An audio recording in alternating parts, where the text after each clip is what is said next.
يشفع عنده إلا بإذنه يعلم ما بين أيديهم وما خلفهم ولا يحيطون بشيء من علمه إلا بما شاء وسع كرسيه السماوات والأرض ولا يئوده حفظهما وهو العلي العظيم نبي صلى الله عليه وسلم বলেন من قرأ آية الكرسي دبر كل صلاة مكتوبة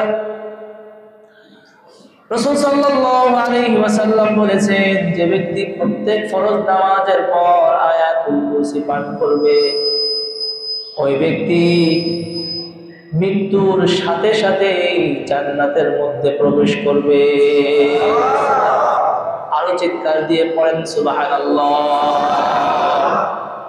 বলেন যে জান্নাতে যাওয়ার পথে তার কোনো আর বাধা থাকবে না, ইল্লাল মাউত, শুধুমাত্র মৃত্যু ছাড়া। ওই ব্যক্তি মৃত্যুবরণ করে না, তাই জান্নাতে যায় না, মরলেই জান্নাত। পড়েন না সুবহানাল্লাহ। তাহলে প্রত্যেক নামাজের পর আয়াতুল কুরসি পড়া। আবার রাসূল সাল্লাল্লাহু আলাইহি ওয়াসাল্লাম বলেছেন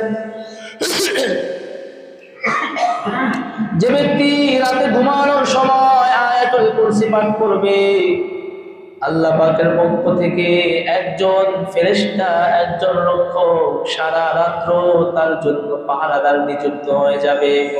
সকাল পর্যন্ত তাকে পাহারা দিতে থাকবে। কোন অনিষ্ট, কোন ক্ষতিকারক জিন ভূত তাকে ওয়াসওয়াসা দিতে পারবে না।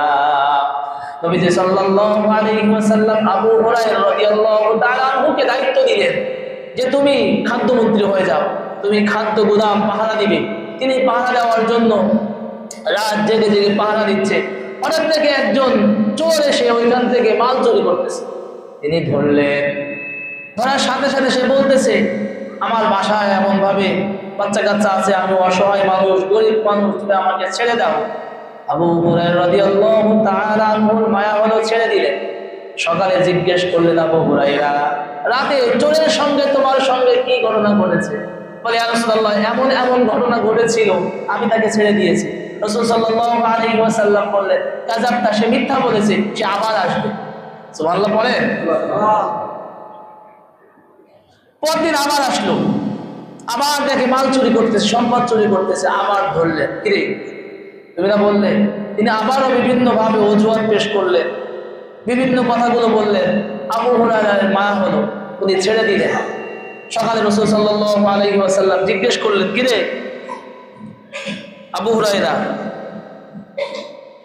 তোমার সঙ্গে রাত্রে চোরের সঙ্গে কি ঘটনা ঘটেছে? রাসূল সাল্লাল্লাহু আলাইহি ওয়াসাল্লামকে বললেন, ইয়া রাসূলুল্লাহ, চোর তো এমন এমন বলল, সে খুব অভাবী, তার বাসায় অসুস্থ, বিভিন্ন কথা বলার কারণে আমার মায়া হলো, আমি ছেড়ে দিয়েছি। রাসূল সাল্লাল্লাহু আলাইহি ওয়াসাল্লাম আবার বললেন, ওয়া কাযাবতা, সে মিথ্যা বলেছে, সে আবার আসবে। সুবহানাল্লাহ পড়েন। পরদিন আবার আসলো, রাসূল সাল্লাল্লাহু আলাইহি ওয়াসাল্লামের কথা অনুযায়ী সত্য হয়ে গেল। আবু হুরায়রা শক্তভাবে তারে ধরলেন, বললেন, তুমি 3 দিন এসেছো, মিথ্যা বলেছো, আজ আর তোমার কোনো ছাড় নাই, চলো রাসূলের কাছে নিয়ে যাব, চলো।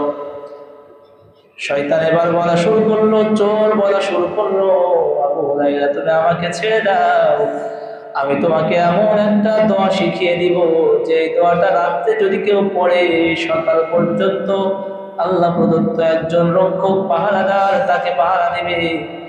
কোনো অনিষ্ট, কোনো ক্ষতিকারক তাকে ক্ষতি করতে পারবে না। সে দোয়াটা কি?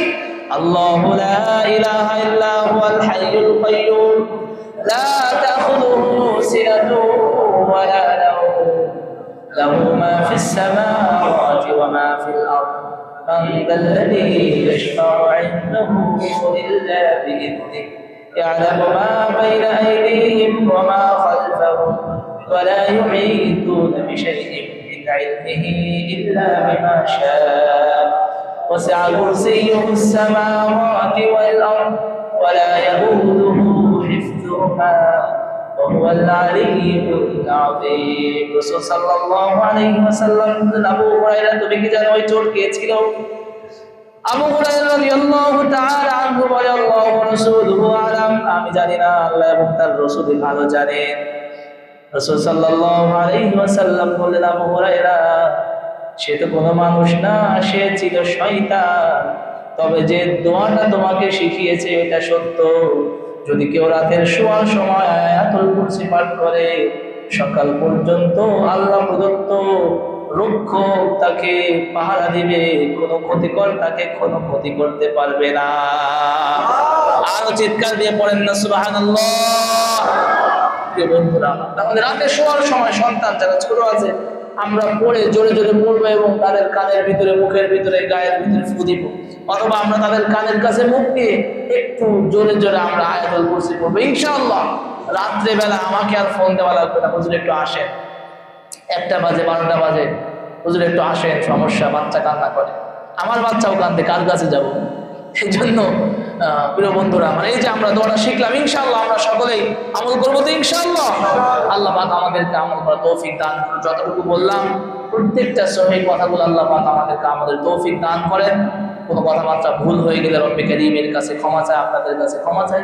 রব্বে কারীম আমাদেরকে ক্ষমা করেন, আমিন। আখির দাওয়ানা আলহামদুলিল্লাহি রাব্বিল আলামিন।